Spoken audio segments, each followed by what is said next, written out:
দেখুন কি প্রচুর পরিমাণে বরবটি ধরেছে এই বরবটি গাছগুলোতে।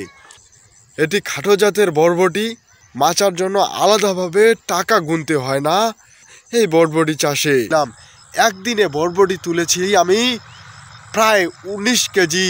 আমি কিভাবে এই বরবটি লাগালাম এবং কিভাবে কি সার ব্যবহার করেছি সেটি আপনাদের জানাই। বরবটি বাংলাদেশে একটি জনপ্রিয় সবজি। বরবটি একটি লতানো উদ্ভিদ, কিন্তু এটি লতানো নয়। এটি খাটো জাতের বরবটি, মাচার জন্য আলাদাভাবে টাকা গুনতে হয় না, আলাদাভাবে সময় ব্যয় করতে হয় না এই বরবটি চাষে। বরবটি সারা বছরে চাষ করা যায়, তবে গ্রীষ্মকালে খুব ভালো হয়, শীতকালে তেমন একটা ভালো হয় না। কিন্তু বর্তমান শীতকাল দেখুন ভালো হয়েছে। এক একটি গাছে প্রচুর পরিমাণ বরবটি ধরেছে। মাচার জন্য আলাদাভাবে টাকা গুনতে হয় না, আলাদাভাবে সময় ব্যয় করতে হয় না এই বরবটি চাষে। আমি কিভাবে এই বরবটি লাগালাম এবং কিভাবে কি সার ব্যবহার করেছি, কি জৈব সার ব্যবহার করেছি এবং কি রাসায়নিক সার ব্যবহার করেছি সেটি আপনাদের জানাই।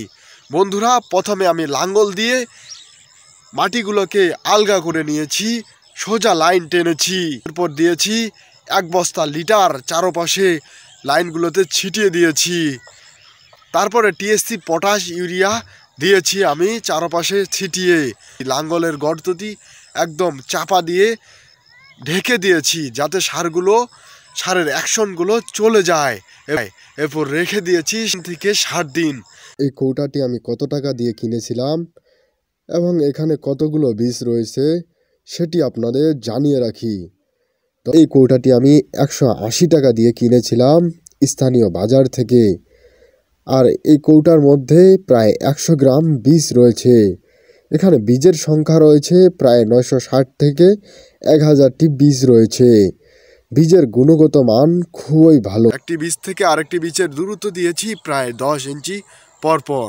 দেখুন কি প্রচুর পরিমাণে বরবটি ধরেছে এই বরবটি গাছগুলোতে।